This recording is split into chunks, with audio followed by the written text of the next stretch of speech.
Hey YouTube, Logan with Hideaway Homestead here, coming to you today with a little bit of a fun video here. We've got an elderberry growing right here that has a lot of aphids on it. Let me get in here where we can see some of the aphids, which now, you'll see there's a bunch of aphids on there. There's a wasp there.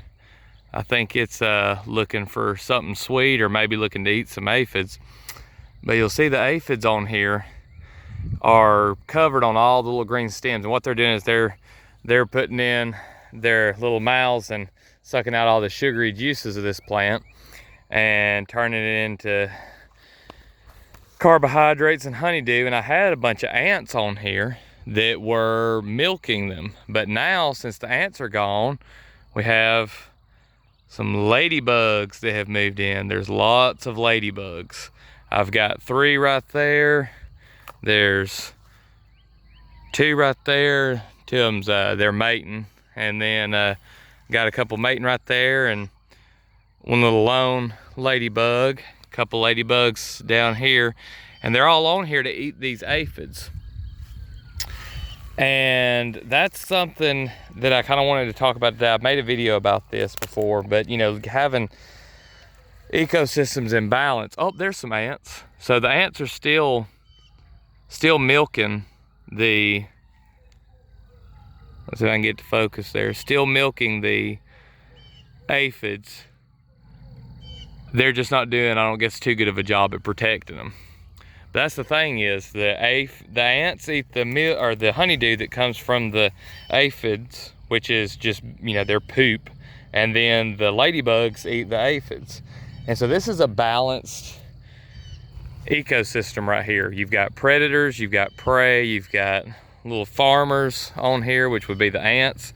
And a lot of people, their first reaction is when they see something like aphids is, well, we got to spray it, or we've got to take this plant out, or got to get something to, you know, take it out. But a lot of times, even though you may lose some plants to begin with, you need to let systems balance themselves out. And sometimes there's just stuff that doesn't want to grow in your area. Me, I've always taken kind of a recliner chair approach to things, which doesn't get me a lot of production sometimes, but you know, sometimes it does, depending on what I'm growing. Try to hold this plant still. But another thing to think about is, this is an elderberry. This thing is pretty tough. If I came in here and took this elderberry out, which is obviously attracting the aphids, if I did that, then the aphids might be like, well, what have we got to eat? And they might, you know, mosey on over here to the garden area and then start getting on all the garden plants once we got them in here.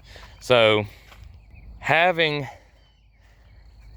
a balanced ecosystem is really important. And now, I mean, you know, we're plagued with all kinds of pests. Like, I haven't figured out exactly what we're going to do about all the Japanese beetles. They wipe out our plums and peaches, just horrible. And I have not figured out anything that I can do with that. And so I'm going to be looking at maybe setting up some traps. I'm not saying to never, you know, take care of pest problems. There's plenty of organic ways and ways that are not too toxic to take pests out.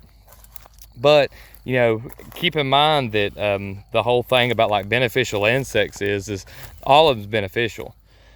You've got predators and you've got prey. So what'll happen a lot of times, like if I took out all those aphids, the ladybugs would starve. And so, considering that they're on an elderberry and I'm not really worried about the elderberry, I don't think I'm gonna have any aphid problems. I know I didn't last year because all of the aphids in the area were on the goldenrod. That's all they wanted pretty much, was the goldenrod. They were all over the many goldenrod plants that I had around here. And so they didn't get on anything in the garden.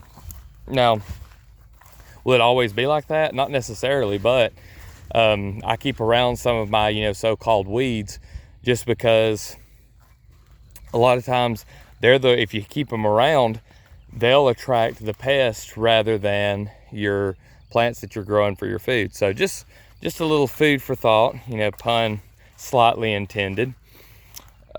Just, you know, keeping things in balance, keeping things in perspective, because anytime we're going to do anything, we're not going to be using sprays or any kind of chemicals and stuff. It takes a lot more thought than, you know, just going out and buying something. So if you've got anything to add, or if you liked the video, please leave a like. You can drop any of the comments or questions down below. And if you haven't subscribed to the channel, go ahead and do so. I drop a video like this mostly every day. Appreciate all y'all watching, and we'll see you in the next one.